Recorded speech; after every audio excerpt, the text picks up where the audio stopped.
Domestic terrorism within the country, and access was limited to a certain group headed by Rod Rosenstein. This became known as the Dirty Trick Squad in Baltimore. This is where they were using hammer, sunrise, sunset, things like that, to illegally spy on people, corrupt, attempted to corrupt judges, compromise them. Hillary Clinton, others. I mean, it was just ongoing. They concentrated on judges, but they wanted to concentrate on this. And they would illegally compromise people, illegally wiretap, break into computers, plant, reverse, change information, change emails, things of that nature. And it was in this capacity of working with them that the information about the judges, Roberts and Pence and things like that, have come out. I've tried several times in the past to get it out and was thoroughly squashed by Rod and the DOJ and the FBI to a horrible extent. I tried to get in 2015, tried to end run them and go to the Department of Homeland Security. But in the video, I tried to warn President Trump about the people that he was dealing with daily, and especially Rod and Pence, things like that, as they were working together to remove them, trying to compromise the people around them, get through anyone they possibly could. Now, how were Rod Rosenstein and Mike Pence connected? That group, I mean, they're all interconnected in one way or another. That particular group was Rod, VP Pence, Paul Ryan. That was the core of that group. Roberts was in there, but that was the core of it, and it was an attempt where Rod was the brilliant legal mind behind it to remove President Trump under the 25th Amendment. But that's an old movie about somebody being passed over for promotion, which they both felt they were. VP Pence hated President Trump because he had taken his slot as rightful president. He felt that he did. And Paul Ryan was actually considered running as well for a vice presidential slot, and Mitt Romney was also involved. But they thought President Trump was an outsider who had not paid his dues. They just didn't like him. So once VP Pence was in there, once President Trump was elected, and obviously Vice President Pence, I just walked away and everything became very quiet. I was their mole inside, someone who could run interference, leak certain things, and just keep tabs on the president and manage him. So was this a friendly relationship between Mike Pence and Rosenstein, or was there any kind of leverage being placed on the president or the vice president at the time? There was leverage on Mike Pence because of surveillance from way back in the 2013 range that they had gotten FISA warrants to exploit, and Rod had that. He wanted a vice presidential slot himself. If they could remove President Trump, Vice President Pence becomes president, and Rod felt that he would be the natural selection for it. Paul Ryan felt differently, as did Mitt Romney, but that was the overall goal. Each one of them vying for the vice presidential slot. Rod thought he was the clear winner because of his legal brilliance and his management of the Mueller investigation and special counsels and things. He would be the one to remove the president, damage him so thoroughly he could be removed, and he deserved it. Well, do you know what type of leverage would have existed over the vice president? The vice president has had homosexual relations in the past. Many of them were adults. This is something he had done throughout his time in Congress. When he became governor, he felt that he was free to explore them more. There were two specifically that they had recorded. One gentleman, roughly 20 years his junior. They had a fairly steady relationship. There was one about half his age. It was much more sporadic. Because it was more dangerous, harder to get time alone. And it was that second one that introduced younger and younger people. This is whomever, he's 17, he's really 15. Whomever he's 15, he's really 13. And Rod and Roberts, the Chief Justice Roberts, a lot of the younger people involved, the ones that were brought as favors, were supplied by Jeffrey Epstein's channels, through his channels, his people. They were able to get FISA warrants because one, of course, Chief Justice Roberts had the FISA court and helped them prepare them, but it was also, Epstein was an intelligence asset of some type to various agencies around the world. They used his information, they exploited it for their own good. So when he was here, or his people were here, it was easy enough to justify a FISA warrant on them. The FBI would enact a warrant, surveil everything, document it, but they would not help anyone. They would not save the child. They would not, reveal that it was more important for them to have the leverage on everything. And of course, this is under their own corrupt ideas, but under Rod, his tutelage. And they wanted the leverage. All right. So I'm going to ask you if we could get into some more of the details with the Dirty Trick Squad and how Rosenstein was a part of that group, and if Roberts had any type of interaction with the group as well. Dirty Trick Squad, it was just a nickname. Certainly wasn't anything official. There's a group of people that were either dirty or they controlled. I was one that was controlled.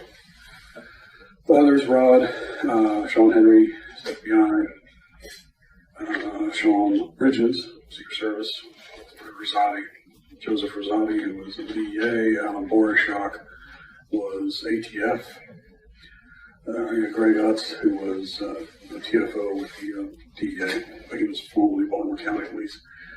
This was the basis of the Dirty Trick Squad. The computer experts, you had the muscle, you had the technical experts, and that's what they were doing.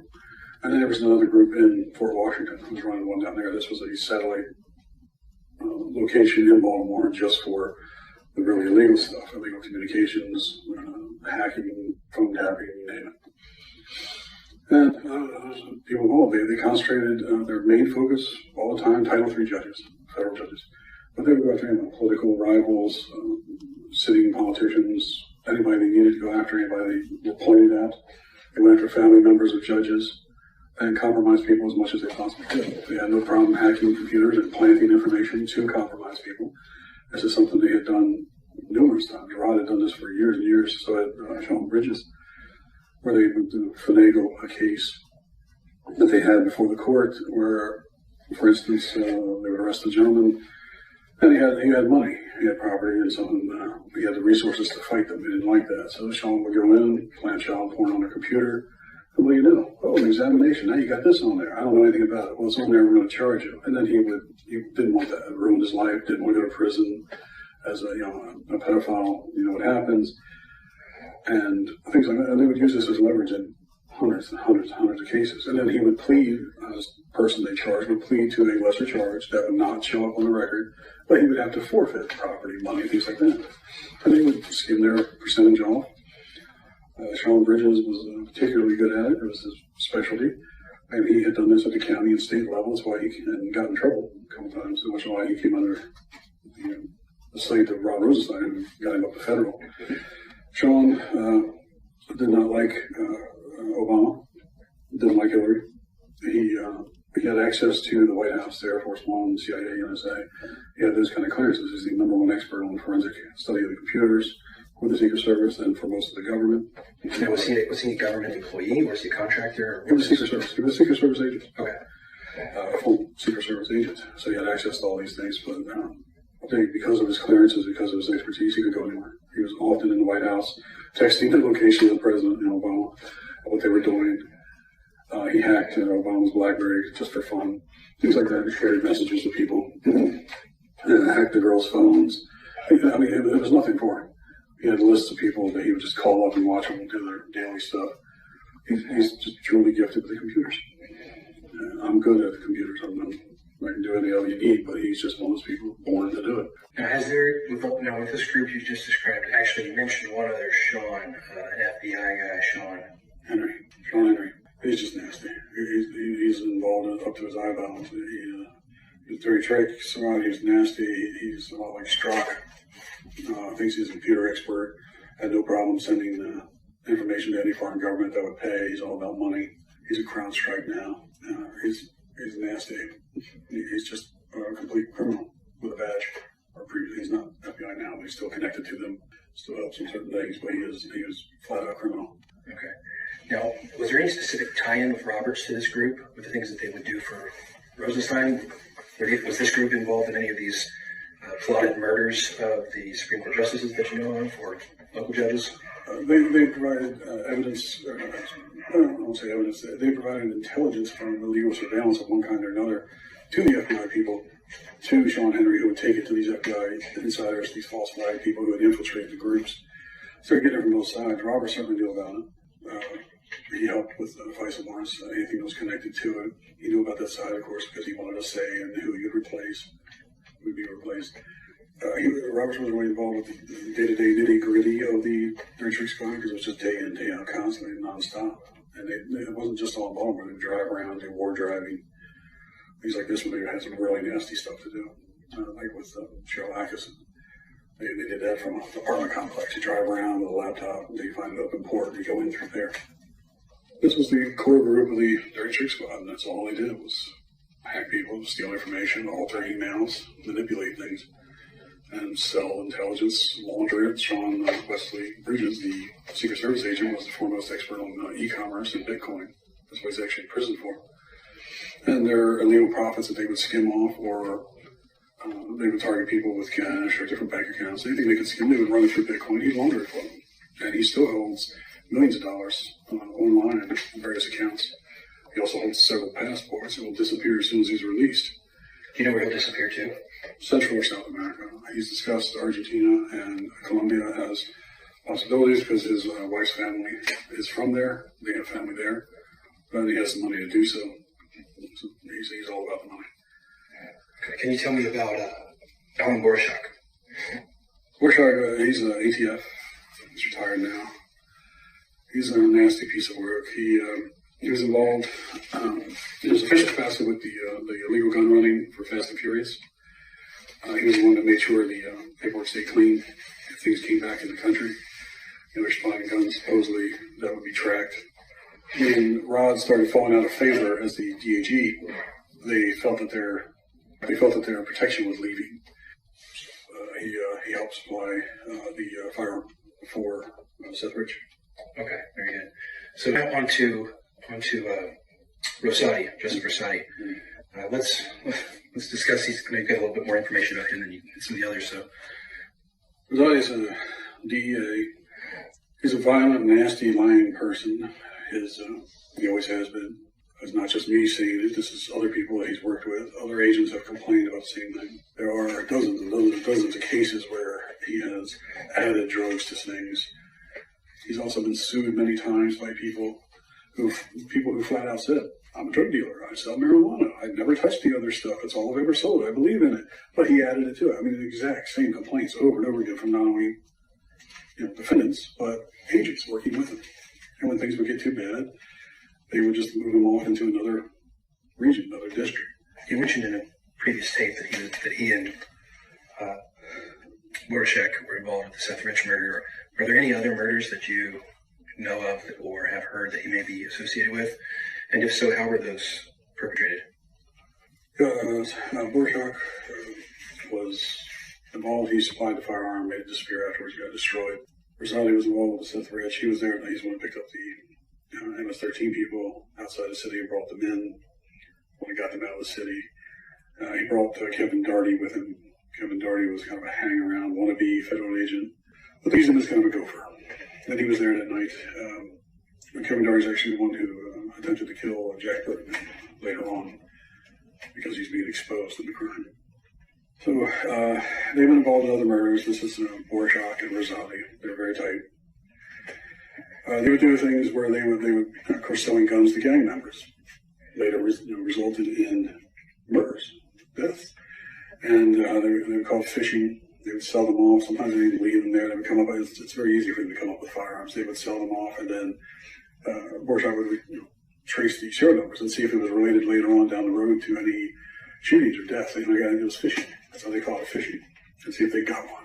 Because to them it was great. Is it similar to the Fast and Furious idea? It was just their version of it. Just a local version? Or? It was their version, same time, same time frame that they were doing. But they would track the serial numbers just to see if they got one, if it had been used in any crime or any, at one point I thought they were even keeping score, but they were just celebrating. They just thought it was funny that they made the money, they killed each other, and great fun. You mentioned Rosati has been known to use poisons on people. Yeah, he's been known to help people overdose, give them hot shots, pure drugs to shoot them, to kill them, to overdose them. He's done this to informants, things like this that he's used.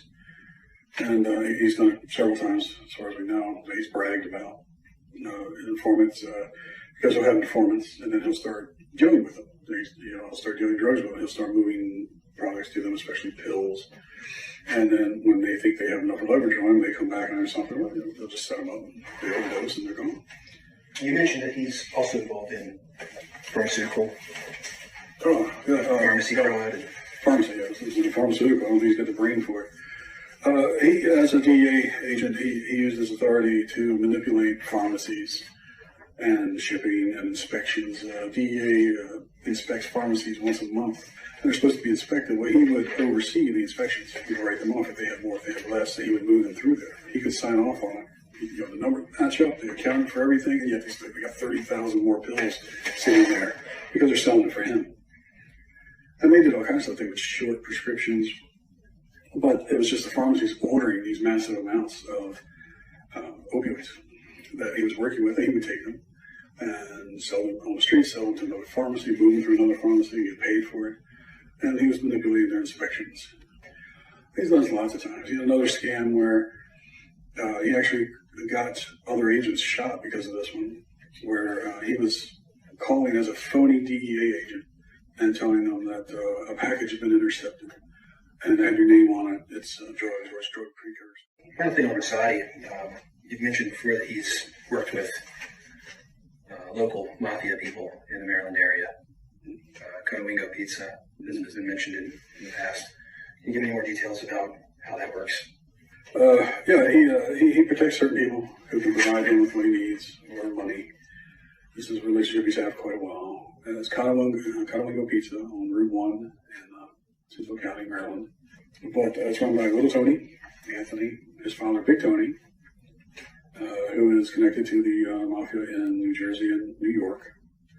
He runs Pizza Place, but Little Tony owns everything up there. He owns stuff on Route 40 all the way out. He owns millions and millions of dollars in real estate that he gets rent and everything off of. That all came from drugs. Roussati has worked with him for many years. So have the local police up there.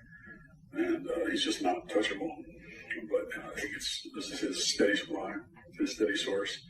They bring in drugs once a week. They bring in dough from New Jersey, and one of those trucks, it varies which one, but one of those is drug shipment.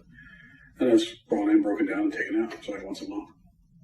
And there's a lot. There's like hundreds of pounds of drugs broken down. Many of it, a lot of the heroin that's brought in. A couple hundred pounds of heroin is actually broken down, taken down into Baltimore, D.C. Yeah, mostly heroin dealer then? It is now. It used to be more coke, some pills, things like that, but the heroin has jumped way, way up. And it's predominantly heroin at this point. Now, is Roussati just running protection for them? Is he moving things for them? Or what's his role in that specific operation? He can give them intelligence. Okay. That's the big thing. If somebody's talking in Baltimore, D.C., he can let them know, or Maryland. He provides intelligence, he gets paid, he can provide them whatever he needs. If he comes up on a bust or something, because he's always skimming stuff, then he can deliver through them. They'll gladly take care of what he comes up with. They were helping him previously when the big opioid crisis was going. He was coming up with 20, 30, 40,000 pills, opioid pills of one kind or another during a month. 1 month, they helped him move it because he had pharmacists that were working with him. Okay. Well, I think that's all the questions we have for now. We'll probably reach back out if we have some more specifics that we want to get cleared up. Thank you for your time today, and we will be in contact.